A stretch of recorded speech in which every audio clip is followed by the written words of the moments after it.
वो लोग हैं जो सोचते हैं हम एक सही में इंडिपेंडेंट हैं। क्या हम सही में इंडिपेंडेंट हैं रियली?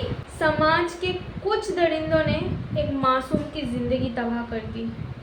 एक माँ, एक बाप, एक भाई से अपनी बहन बेटियों को छीन लिया गया। तो कहानी इस तरह से शुरू होती है।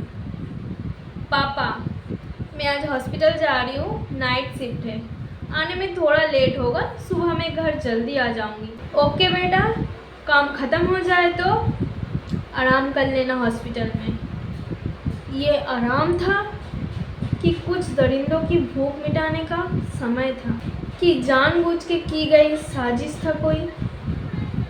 तो चलिए देखते हैं कि कोलकाता की न्यूज़ रिपोर्टर क्या बोल रही है। क्या वो सच है जो दिखाया जा रहा है कि झूठ है?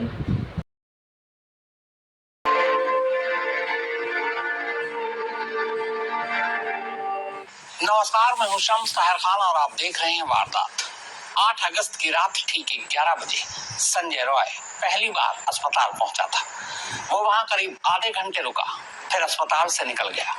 इसके बाद दोबारा वो रात 1 बजे अस्पताल गया, लेकिन इस बार वो सुबह 4:37 पर अस्पताल से निकला और सीधे कोलकाता पुलिस के बैरक में जाकर सो गया। वो अस्पताल की उस सेमिनार हॉल में करीब 40 मिनट तक रुका था, जिस हॉल से जूनियर डॉक्टर की लाश मिली थी। दोनों आंखें घायल, मुंह से रिश्ता हो,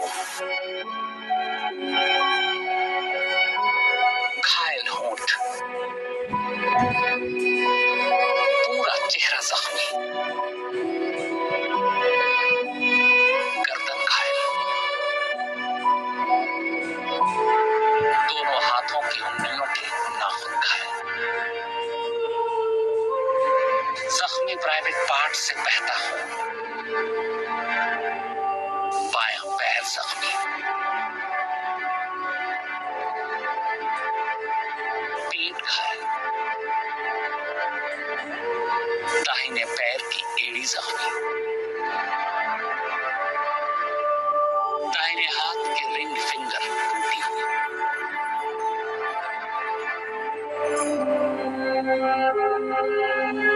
ये जख्मों की वो लिस्ट है जो कोलकाता की ट्रेनी जूनियर डॉक्टर के हिस्से आई है।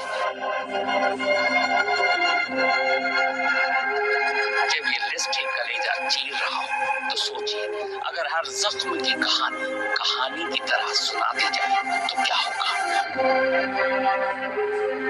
खुद को और खुद की आबरू को बचाने के लिए जूनियर डॉक्टर ने तब तक लड़ाई लड़ी जब तक होश में उसका साथ मिला, और जब तक वो होश में घायल होकर भी खुद को और खुद के आबरू को बचा लिए।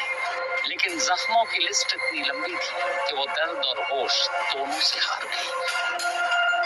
अब वो वैसी उसे नजर भी नहीं आ रहा था, क्योंकि जिस चश्मे को उसने पहन रखा था उस चश्मे का ग्लास भी टूटकर उसकी दोनों आंखों को घायल कर चुका था।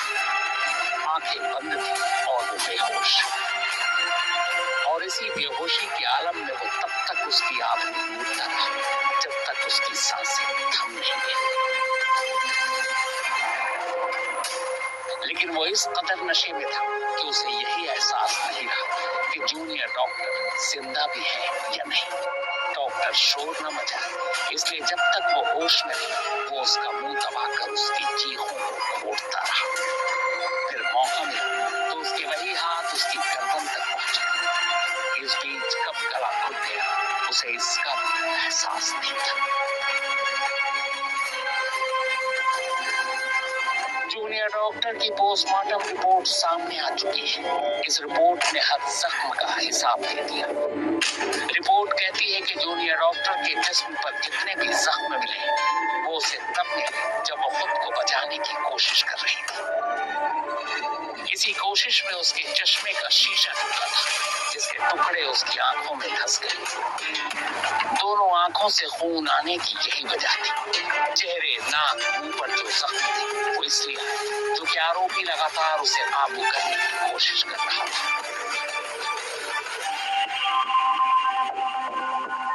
रिपोर्ट के मुताबिक प्राइवेट पार्ट पर जख्म के निशान तब आए जब जूनियर डॉक्टर बेहोश हो चुकी थी और वो अपनी दरिंदगी पर उतर आया था। जो पोस्टमार्टम रिपोर्ट कोलकाता पुलिस के हाथ में आया है वो सौंप दी गई है विक्टिम के परिवार को, और उसी पोस्टमार्टम रिपोर्ट में कहा जा रहा है कि कम से कम 10 इंजरी मार्क थे महिला डॉक्टर के शरीर में, जो बहुत ही काफी शॉकिंग पोस्टमार्टम रिपोर्ट है, काफी डिस्टर्बिंग पोस्टमार्टम रिपोर्ट है, क्योंकि इसमें कहा जा रहा है कि डॉक्टर की दोनों आंखों से ब्लीडिंग हुई थी, मुंह से ब्लीडिंग हुई थी, नाखून से ब्लीडिंग हुई थी, चोट लगी थी, अपना पेट में चोट लगी थी, अपना बायां पैर में, और सिर्फ यही नहीं उंगली में भी चोट लगी थी, वहां से भी ब्लीडिंग हो रही थी, मुंह से भी ब्लीडिंग हो रही थी, क्योंकि इतना ही टॉर्चर की गई महिला डॉक्टर को।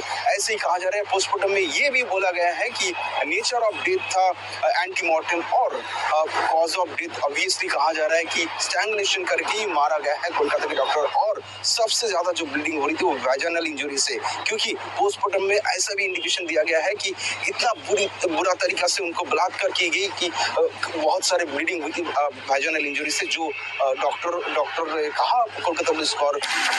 पर जूनियर डॉक्टर के साथ संजय रॉय नाम के उस हैवान ने ऐसा क्यों किया? क्या संजय की जूनियर डॉक्टर से कोई दुश्मनी थी? क्या वो जूनियर डॉक्टर को हासिल करना चाहता था, या जूनियर डॉक्टर को लेकर उसकी नीयत खराब थी, या फिर ये सब कुछ अचानक हुआ? इन सवालों के जवाब सामने लाने के लिए संजय की पूरी कहानी सामने लानी जरूरी है, खासकर वारदात वाले दिन और उससे कुछ दिन पहले। तो कोलकाता पुलिस के मुताबिक पिछले कुछ दिनों की संजय की रूटीन कुछ यूं थी। 5 अगस्त को संजय रॉय खड़गपुर के सरवा में पुलिस वेलफेयर सोसाइटी की एक मीटिंग में हिस्सा लेने गया था। असल में संजय रॉय कोलकाता पुलिस में एक वॉलंटियर की तरह काम करता था। 2019 में संजय पहली बार कोलकाता पुलिस के आपदा प्रबंधन समूह बतौर वॉलंटियर शामिल हुआ। कोलकाता पुलिस अपने ऐसे सिविक वॉलंटियर को हर महीने एक खास रकम दिया करती है। बाद में संजय रॉय आपदा प्रबंधन से पुलिस कल्याण डिपार्टमेंट में चला गया। कुछ वक्त के बाद उसे वहां से आरजी कर मेडिकल कॉलेज और अस्पताल पुलिस चौकी में तैनाती दे दी। फिलहाल वो यहीं तैनात था। हालांकि वो सिर्फ एक वॉलंटियर था, लेकिन इसके बावजूद वो अपनी बाइक पर केपी यानी कोलकाता पुलिस का टैग लगाकर चलता। यहाँ तक कि वो केपी लिखी टी शर्ट और कैप भी पहना करता। चूंकि वो कोलकाता पुलिस के लिए ही काम करता था, इसीलिए पुलिस के साथ उसके अच्छे संपर्क थे। इन्हीं संपर्कों का फायदा उठाकर अक्सर पुलिस बैरक में रुका भी करता था। पुलिस का वॉलंटियर होने के नाते ही वो 5 अगस्त को खड़गपुर के सलवा में पुलिस वेलफेयर सोसाइटी की मीटिंग में हिस्सा लेने पहुंचा था। यहाँ वो कुल 3 दिन रहा। सलवा में 3 दिन रुकने के बाद 8 अगस्त की सुबह वो वापस कोलकाता पहुंचा। कोलकाता आने के बाद वो सबसे पहले आरजी कर अस्पताल गया। संजय अक्सर सरकारी अस्पताल में मरीजों को दाखिला दिलाने के नाम पर एक दलाल की तरह पैसे भी वसूला करता था। 8 अगस्त को भी उसने इसी तरह एक मरीज को अस्पताल में भर्ती कराया। भर्ती कराने के बाद वो अस्पताल से चला गया। इसके बाद वो पूरे दिन अस्पताल नहीं गए। 8 अगस्त की रात करीब 11 बजे संजय वापस आरजी कर अस्पताल पहुंचता है। यहाँ वो उसी मरीज से मिलता है जिसे दिन में उसने भर्ती करवाया था। अस्पताल आने के बाद वो उस मरीज का एक्सरे कराने में उसकी मदद करता है।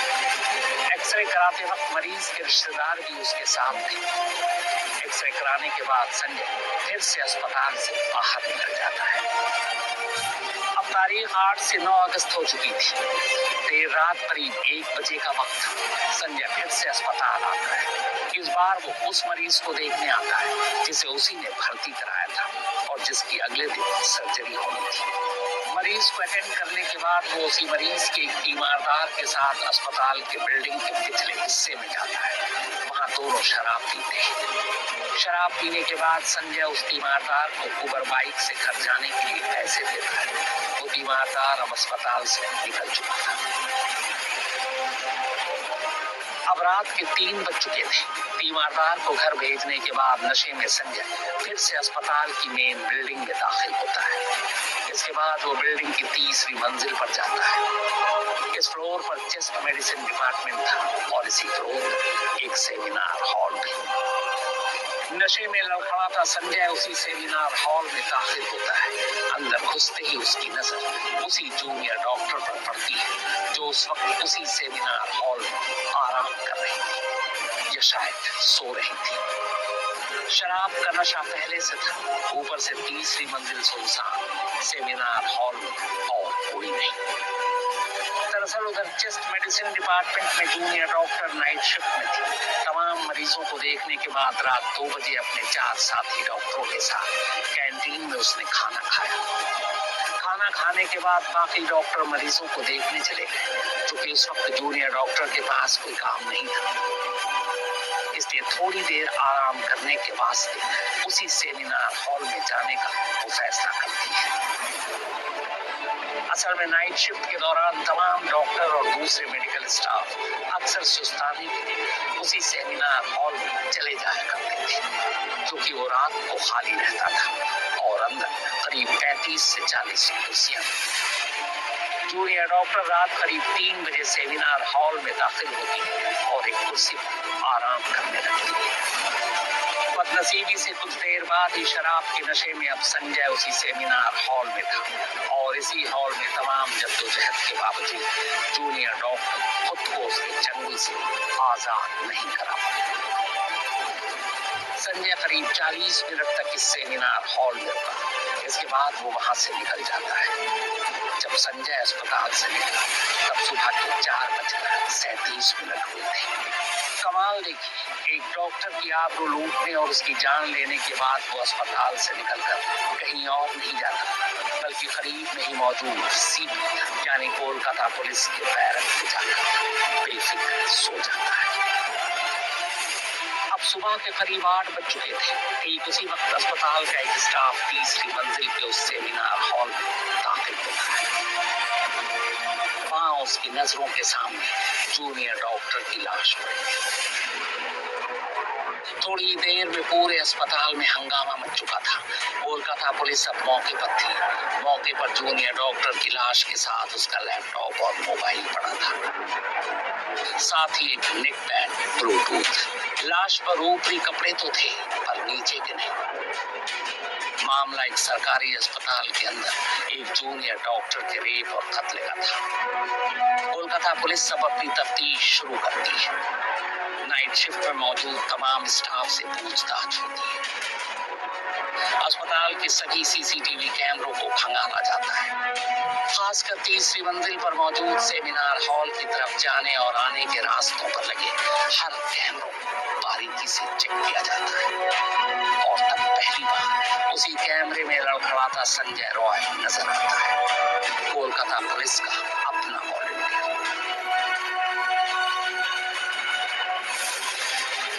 पुलिस को पहला क्लू इसी कैमरे ने दिया।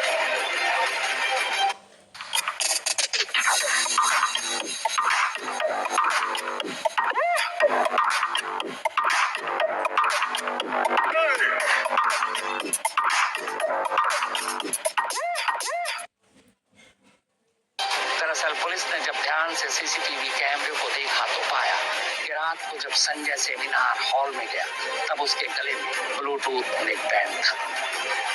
लेकिन जब वो सुबह करीब 4:35 पर सेमिनार हॉल से बाहर तब गले में नेक बैंड नहीं था और इत्तेफाक से जूनियर डॉक्टर की लाश के साथ पुलिस को एक नेक बैंड मिला था। अस्पताल के स्टाफ से ये पता करने में देरी नहीं लगी कि संजय पुलिस का ही वॉलंटियर है और अक्सर पुलिस बैरक में ही रात गुजारता है। फौरन पुलिस की एक टीम बैरक पहुंचती है। सोए हुए संजय को उठाया जाता है और पूछताछ के लिए थाने लाया जाता है। पर संजय से पूछताछ से पहले नेक बैंड ब्लूटूथ अपनी गवाही दे चुका था। मौके से मिला वो ब्लूटूथ बड़ी आसानी से संजय के मोबाइल से कनेक्ट हो चुका था। अब शक की कोई गुंजाइश नहीं थी कि मौके से बरामद नेक बैंड ब्लूटूथ संजय का ही है। एक कहावत है, कोई भी अपराधी कोई भी जब अपराध करती है उसी वक्त क्राइम सीन पर कोई ना कोई सबूत छोड़ के जाती है, जो क्लू से पुलिस को पता चल जाता है कोई कौन है वो अपराधी। तो कोलकाता में महिला डॉक्टर हत्याकांड में भी हुआ ऐसा है, क्योंकि कोलकाता पुलिस की सिविक वॉलंटियर की काम करने वाला संजय रॉय महिला डॉक्टर को हत्या करने के बाद वो हॉस्पिटल की सेमिनार हॉल के अंदर अपना ब्लूटूथ हेडफोन छोड़ के गया था। जब पूछताछ किया जा रहा था कोलकाता पुलिस की तरफ से, तब उसी क्राइम सीन से रिकवरी हुआ था, सीज हुआ था वो वाला ब्लूटूथ हेडफोन। जब पूछताछ की जा रही थी उसी वक्त पुलिस ने कोशिश किया ये हेडफोन कौन सा फोन से कनेक्ट हो रहा है। जिनको शक हुआ था, जिन को पर सभी का फोन सीज करके कोशिश किया जा रहा था कौन सा फोन से प्यार हो सकता है। और बाद में पता चला संजय का जो फोन था उसका ब्लूटूथ ऑन करते ही ऑटोमेटिकली कनेक्ट हो गया वो वाला हेडफोन से जो क्राइम सीन से रिकवर किया था कोलकाता पुलिस ने। और इसके बाद सीसीटीवी फुटेज में भी पता चला कि संजय जब घुसे थे सेमिनार हॉल के अंदर तब उसके साथ वो हेडफोन थे, लेकिन जब बाहर निकला तब हेडफोन नहीं था। इससे पता चल गया था पुलिस को कौन था वो अपराधी। कोलकाता पुलिस संजय की गिरफ्तारी के साथ ही ये दावा करती थी कि जूनियर डॉक्टर के रेप और कत्ल का मामला सुलझ गया, लेकिन अब भी कोलकाता पुलिस पर शक करने लायक कई सवाल थे। मसलन जूनियर डॉक्टर की कत्काठी को देखते हुए संजय का उस पर अकेला काबू पाना लोगों के गले नहीं उतर रहा था। ऐसे बहुत से लोग हैं जिन्हें पुख्ता यकीन है कि जूनियर डॉक्टर का गुनहगार अकेला संजय नहीं बल्कि कुछ और लोग भी हैं। हालांकि इस सवाल के जवाब में कोलकाता पुलिस ने कहा है कि उसने जूनियर डॉक्टर और संजय दोनों के डीएनए सैंपल लैब में भेज दिए। अगर जूनियर डॉक्टर के साथ जबरदस्ती करने वाले लोगों में संजय के अलावा और भी लोग शामिल हैं तो डीएनए रिपोर्ट से ये साफ। जो ये कोलकाता रिपोर्टर्स ने बताया वो क्या सच है? वो क्या एक ही आदमी का काम है?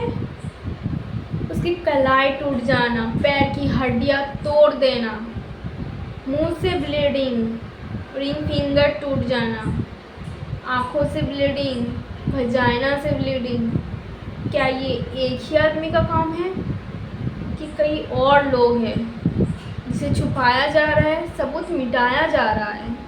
उसके पोस्टमार्टम रिपोर्ट में ये पाया गया कि 150 ग्राम स्पर्म थे। अगर एक पुरुष अपने स्पर्म को ट्रांसफ़र कर सकते तो 15 ग्राम्स होगा, ना कि 150 ग्राम्स। तो क्या एक ही आदमी का काम है? इसमें कई और लोग हैं जो बहुत जाल बुने हुए हैं जिसे हमें पता नहीं है। तो आज हम अगर नहीं उंगली उठाए तो ऐसे ही आने वाली जनरेशन में हम लड़के सेफ नहीं रहेंगे और हम इंडिपेंडेंट होते हुए भी नहीं रहेंगे। तो लड़कियां और हमारे देश समाज अपनी उंगली उठाओ, विरोध करो, सच सामने लाओ, न कि सबूत मिटाने में और छुपाने में व्यस्त रहो।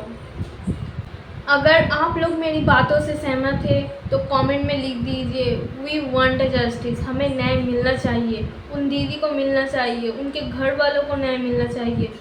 एंड सॉरी मैं इस वीडियो में काम नहीं कर पाई इतने दिनों से, थोड़ा लेट हो गया वीडियो क्योंकि मेरी तबीयत बहुत ही ख़राब थी इस वजह से, तो थोड़ा वीडियो लेट से आ रहा है। लेकिन अभी तक ये मुकदमा जारी रहेगी, हम रुकने वाले नहीं हैं जब तक कातिलों को सज़ा न मिल जाए।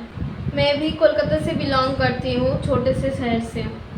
मैं सेकेंड ईयर की स्टूडेंट हूँ। अगर मैं आंदोलन कर सकती हूँ तो आप लोग क्यों नहीं कर सकते? तो लिख दीजिए कमेंट में वी वांट जस्टिस। हमें न्याय मिलना चाहिए, उनके परिवार वालों को भी मिलना चाहिए। So thank you.